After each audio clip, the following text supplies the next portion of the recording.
শেখ হাসিনা কারো কাছে দেশ বিক্রি করে না, যারা বলে তারাই বিক্রি হয়ে গেছে বললেন প্রধানমন্ত্রী। ভারতের সঙ্গে চুক্তি অসম অভিযোগ বিএনপির, ওরা গঙ্গার পানির কথা ভুলে গিয়েছিল বললেন ওবায়দুল কাদের। ছাগল কাণ্ডে গা ঢাকা দিলেন মতিউরের চেয়ারম্যান স্ত্রী লাইলা কানিজ লাকি, বিড়ম্বনায় রায়পুরার সেবা প্রত্যাশীরা।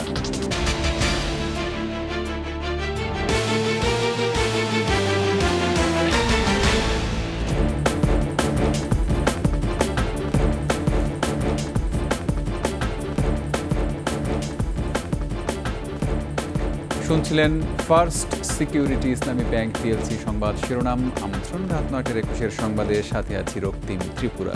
দর্শক, 21 টেলিভিশনের সংবাদ একই সাথে সরাসরি দেখতে পাবেন আমাদের ফেসবুক পেজ www.facebook.com/2124 অনলাইনে। জাতির পিতার কন্যা কারো কাছে দেশ বিক্রি করে না, যারা অভিযোগ করে তারাই ভারতের কাছে বিক্রি হয়েছে, এমন মন্তব্য করেছেন প্রধানমন্ত্রী শেখ হাসিনা। ভারতের সঙ্গে যোগাযোগ ব্যবস্থা উন্মুক্ত করায় বাংলাদেশই লাভবান হয়েছে বলে জানান তিনি। বঙ্গবন্ধু কন্যা কাউকে ঈর্ষা করে না উল্লেখ করে ডক্টর ইউনূসকে মুখোমুখি হওয়ার আহ্বান জানান প্রধানমন্ত্রী। বিস্তারিত আকবর হোসেন সুমনের রিপোর্টে। বিজেপি নেতৃত্বাধীন জোট টানা তৃতীয়বারের মতো সরকার গঠন করার পর ভারতে কোনো সরকার প্রধান হিসেবে প্রথম দ্বিপক্ষীয় সফর করেন প্রধানমন্ত্রী শেখ হাসিনা। এই সফরে দুই প্রতিবেশী দেশের মধ্যে ক্রমবর্ধমান সম্পর্ককে আরও সুসংহত করতে 7টি নতুন এবং 3টি নবায়ন সহ 10টি সমঝোতা স্মারক স্বাক্ষর হয়েছে। নয়াদিল্লি সফর নিয়েই গণভবনে প্রধানমন্ত্রীর এই সংবাদ সম্মেলন। মিত্র শক্তি হিসেবে ভারতের সঙ্গে বাংলাদেশের স্বার্থে যোগাযোগ ব্যবস্থা উন্মুক্তকরণ সংক্রান্ত চুক্তি নিয়ে সমালোচনাকারীদের কড়া জবাব দেন প্রধানমন্ত্রী। আমরা তো দেখেছি যখন মিলিটারি ডিক্টেটর এসেছে, জিয়া এরশাদ, খালেদা জিয়া উপর দিয়ে ভারত বিরোধী কথা বলেছে আর ভারতে যেয়ে তাদের পা ধরে বসে থেকেছে। এই সার্বভৌমত্ব রক্ষা এবং সক্রিয়তা বজায় রেখেই আমরা বন্ধুত্বপূর্ণ সম্পর্ক রেখেই কাজ করছি। আজকে এই যে আমরা সমস্ত যোগাযোগ ব্যবস্থা খুলে দিলাম, তাদের সবথেকে বেশি লাভবান তো আমাদের দেশের মানুষ। যেখানে বিক্রি আমরা করি না, যারা কথা বলে তারা বাঁচার জন্য অথবা ওই ইউজ মি মানে ব্যবহার করুন আমাকে, এই নিয়ে বসেই থাকে। এটা হলো বাস্তবতা। শেখ হাসিনা এই দেশকে বিক্রি করে না। গ্রামীণ ব্যাংক ও ডক্টর ইউনূস প্রসঙ্গে কর ফাঁকির মামলা নিয়ে অবস্থান পরিষ্কার করেন প্রধানমন্ত্রী। লেবাররা লেবার কোর্টে মামলা করছে, সেই মামলায় সে শাস্তি পেয়েছে, এখানে আমার কি দোষ? বরং আজকে তিনি যে উঠেছেন সেখানে সবথেকে বেশি সহযোগিতা তো আমি করেছিলাম, কারণ আমি ভাবতাম যে এটার মধ্যে খুব ভালো, মানুষরে খুব দারিদ্র্যমুক্ত করে। কিন্তু ধীরে ধীরে পরবর্তীতে আমরা দেখলাম যে এটা দারিদ্র্যমুক্ত না, এটা দারিদ্র্য লালন পালন করে। সরকারের সমালোচনায় মুখর ডক্টর ইউনূসকে মুখোমুখি হবারও আহ্বান জানান বঙ্গবন্ধু কন্যা। সবথেকে বেশি যে করে তার বিরুদ্ধে এখন উনি গিবাদ গিয়ে বেড়াচ্ছেন। ওনার সঙ্গে ওনাকে আমার জেলাসি করার কী আছে? সে আসুক না, মাঠে আসুক, চলুক আমার সাথে। আমেরিকার ডিবেট হয় না, চলুক না, আসুক, কথা বলবো। শেখ হাসিনা কারোর সাথে জেলাসি করে না। Sheikh Hasina father of the নেশনের মেয়ে, বঙ্গবন্ধু শেখ মুজিবের মেয়ে। অন্তত এই জায়গাটায় কেউ আসতে পারবে না, আর সেটাই আমার গর্ব। তিস্তা প্রকল্প নিয়ে ভারত বাংলাদেশ দুই দেশের প্রস্তাবই বিবেচনার আশ্বাস দেন প্রধানমন্ত্রী। যে প্রস্তাব গ্রহণযোগ্য হবে দেশের কল্যাণে সেই প্রস্তাব নিয়েই এগোবে বাংলাদেশ। আমার কাছে এটাই সবথেকে বেশি গুরুত্ব, যে আমার দেশের মানুষের কল্যাণে, মানুষের উন্নয়নে এবং বিশেষ করে দেশটাকে উন্নয়নে করার জন্য যার সঙ্গে যতটুকু বন্ধুত্ব দরকার আমি সেটা করে যাচ্ছি। অসৎ উপায়ে অর্থ উপার্জন করে দেশ ছেড়ে বিদেশে পালিয়ে যাওয়াদের বিষয়ে ক্ষোভ প্রকাশ করেন প্রধানমন্ত্রী। টাকা পয়সার লোভ এত বেড়ে যায় যে দেশ থুয়ে বিদেশে রাখতে যে তারপরে শেষে দেশ ছেড়েই ভাগতে হয়, যে সেই অর্থ বানিয়ে লাভটা কি হলো? আকবর হোসেন সুমন, 21 টেলিভিশন, ঢাকা। প্রধানমন্ত্রীর ভারত সফরে হওয়া সকল চুক্তি প্রত্যাখ্যান করেছে বিএনপি। সরকার সব সময় ভারতকে সুবিধা দিলেও নিজেদের ন্যায্য হিস্সা আদায়ে ব্যর্থ বলে মন্তব্য করেছেন দলটির মহাসচিব মির্জা ফখরুল ইসলাম আলমগীর। মোহাম্মদ কবিরের রিপোর্ট। 24 জুন বিএনপি স্থায়ী কমিটির ভার্চুয়াল সভার পর সোমবার দুপুরে আনুষ্ঠানিকভাবে সংবাদ সম্মেলন করেন বিএনপির মহাসচিব মির্জা ফখরুল ইসলাম আলমগীর। বাংলাদেশের স্বার্থবিরোধী হওয়ায় বিএনপি এই চুক্তিগুলি প্রত্যাখ্যান করছে। সংবাদ সম্মেলনে প্রধানমন্ত্রীর ভারত সফরে অনুষ্ঠিত সকল চুক্তিকে অসম ও দেশের স্বার্থবিরোধী বলে মন্তব্য করেন তিনি। কানেক্টিভিটি নামে বাংলাদেশের অভ্যন্তরে ভারতের এক প্রান্ত থেকে আরেক প্রান্ত পর্যন্ত রেল যোগাযোগ, ডাক ও টেলিযোগাযোগের সমঝোতা, কৌশলগত অপারেশনাল খাতে সামরিক শিক্ষা সহযোগিতা, ঔষধ সংক্রান্ত সমঝোতা, বাংলাদেশের জলসীমায় ভারতের অবাধ বিচরণ, ভারতের ইন স্পেস, বাংলাদেশের ডাক ও টেলিযোগাযোগ মন্ত্রণালয়ের সমঝোতা, রেল মন্ত্রণালয়ের মধ্যে সমঝোতা, সমুদ্র বিষয়ক গবেষণায় দুই দেশের সমঝোতা ইত্যাদি সমঝোতাগুলোতে বাংলাদেশের স্বার্থ ক্ষুণ্ণ হয়েছে।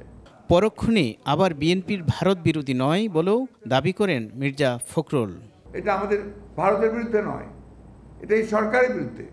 সরকার সম্পূর্ণভাবে ব্যর্থ হচ্ছে ভারতকে কনভিন্স করতে বা তার কাছ থেকে দাবিগুলো আদায় করে নিয়ে আসতে।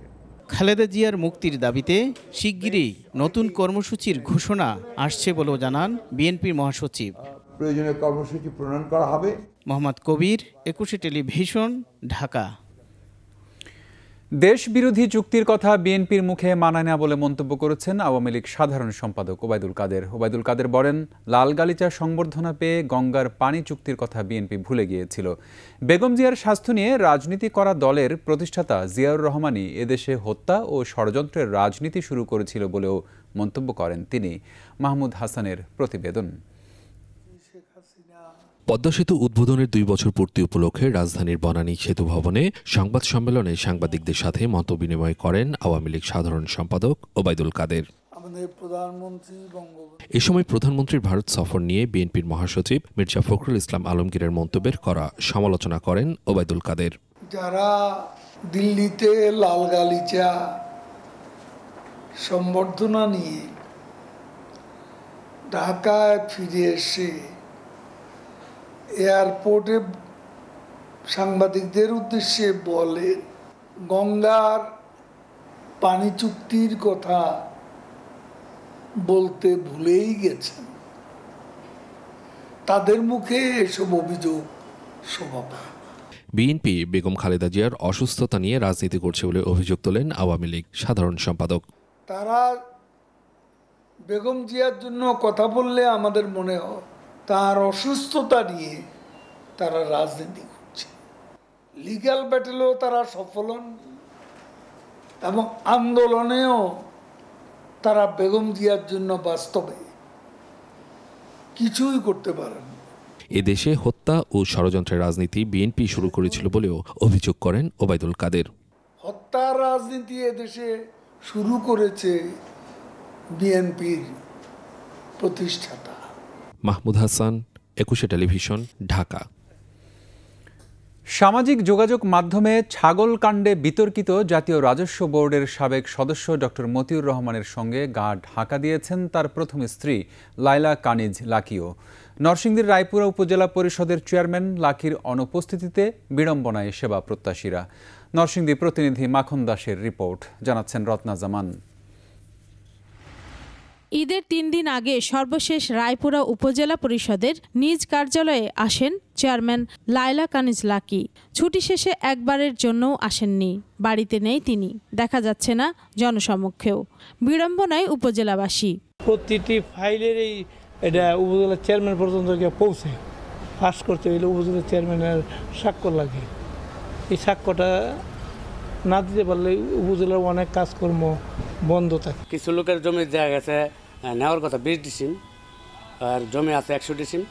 এই পাশে নেওয়ার কথা, ওই পাশে না নেওয়া, টাকা দিয়ে ওই পাশে দখল করে পুরোটা ব্লক করে নিছে। এখন টাকা দেওয়ার কথা দেওয়া গেছে এক লোকের 100 টাকা, সে 20 টাকা দিয়ে 10 টাকা দিয়ে এইভাবে দামা চাপা দিয়ে 1 বছরের টাকা 5 বছরে হয়তো কাউকে দিতে, অনেকের টাকা দেয় নাই। বছর 3 আগে এই ব্যাপারে আমি বিভাগীয় কমিশনারের কাছে, প্রধানমন্ত্রীর কার্যালয়ে এবং দুদকে একটা দরখাস্ত দিয়েছিলাম। এই বিষয়ে কথা বলতে রাজি নন উপজেলা প্রশাসন। লাকির বিরুদ্ধে স্বেচ্ছাচারিতায় দলকে ধ্বংসের মুখে ঠেলে দেওয়ার অভিযোগ আওয়ামী লীগের। সামনে এসেছে তার কক্ষে সাধারণ মানুষকে কখনোই ঢুকতে না দেওয়ার অভিযোগও। এইভাবে যে বহিরাগত লোক আইসা হঠাৎ করে এইসব ভালো ভালো সৃষ্ট পদগুলিতে তারা বৈশা প্রশাসনের কাজ করে, আমাদের আদর্শ থাকবে না। উনি তো বিনা প্রতিদ্বন্দ্বিতায় হয়েছিলেন, ওনার একটা অহংকার ছিল, ওনার টাকা পয়সা আছে, সেটা ওনার গর্ব বা অহংকার। কিন্তু উনি আমাদেরকে কখনো মানে ওইভাবে মূল্যায়ন করেননি। আমাদের উপজেলা পরিষদের বিভিন্ন উন্নয়নমূলক কার্যক্রম যেগুলো আছে সেগুলোর ব্যাপারে কখনো উনি আমাদের সঙ্গে কোনো সমন্বয় করেননি।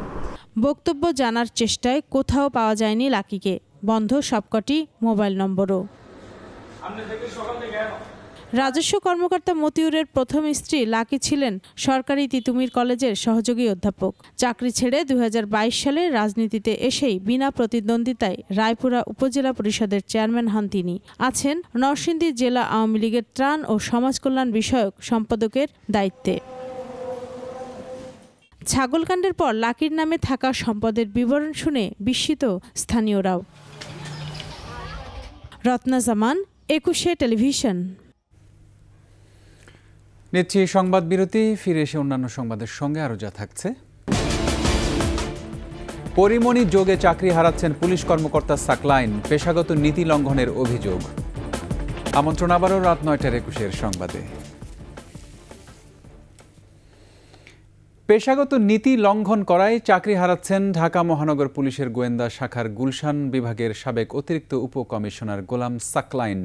সরকারি চাকরি কর্মচারী বিধিমালা অনুযায়ী অসৎ আচরণের অভিযোগ প্রমাণিত হওয়ায় তাকে গুরুদণ্ড হিসেবে চাকরি থেকে বাধ্যতামূলক অবসর দেওয়ার সিদ্ধান্ত নিয়েছে স্বরাষ্ট্র মন্ত্রণালয়ের জননিরাপত্তা বিভাগ। বোট ক্লাবের ঘটনার পরে পরিমণির মামলাগুলো তদন্ত সময়ে সম্পর্কে জড়িয়ে পড়ায় সরকারের ভাবমূর্তি ক্ষুণ্ণের অভিযোগে সাকলাইনের বিরুদ্ধে বিভাগীয় মামলা দায়ের হয়। এরপর তদন্তে তার বিরুদ্ধে অসদাচরণের প্রমাণও পায় বাংলাদেশ পুলিশ। সেই অসদাচরণের অভিযোগে দেওয়া নোটিশের জবাব সন্তোষজনক না হওয়ায় সাকলাইনকে চাকরি থেকে বাধ্যতামূলক অবসরে পাঠানো হলো।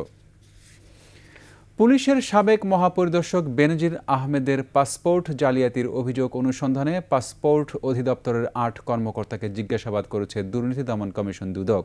4 জন পরিচালক, 1 জন উপপরিচালক ও 2 জন উপসহকারী পরিচালককে সকাল 11:30টায় জিজ্ঞাসাবাদ শুরু করে দুদকের একটি টিম। প্রায় 4 ঘন্টার জিজ্ঞাসাবাদ শেষে বেরিয়ে যান পাসপোর্ট অধিদপ্তরের কর্মকর্তারা। বেনজিরের বিরুদ্ধে অভিযোগ, সরকারি চাকরি করেও বেসরকারি চাকরিজীবী পরিচয়ে সাধারণ পাসপোর্ট তৈরি করেছেন তিনি। পাসপোর্ট তৈরির ক্ষেত্রেও আশ্রয় নিয়েছেন জালিয়াতির। নবায়নের সময় ধরা পড়লে তা আটকে দেয় পাসপোর্ট অধিদপ্তর।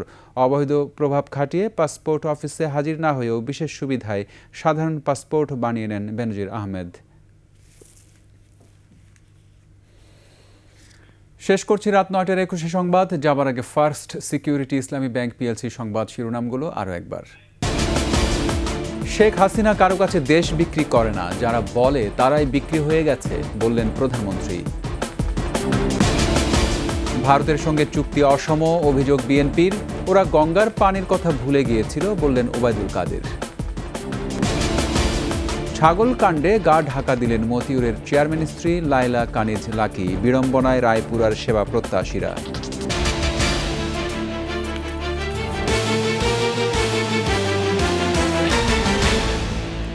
সর্বশেষ সংবাদ জানতে ডায়াল করুন 2021 নম্বরে, আর ভিজিট করুন 21-tv.com এই ওয়েবসাইটে। এছাড়া ফেসবুকে ভিজিট করতে পারেন www.facebook.com/2124 অনলাইনে। এতক্ষণ সঙ্গে থাকার জন্য ধন্যবাদ। পরবর্তী সংবাদ রাত 11টায় দেখার আমন্ত্রণ রইল।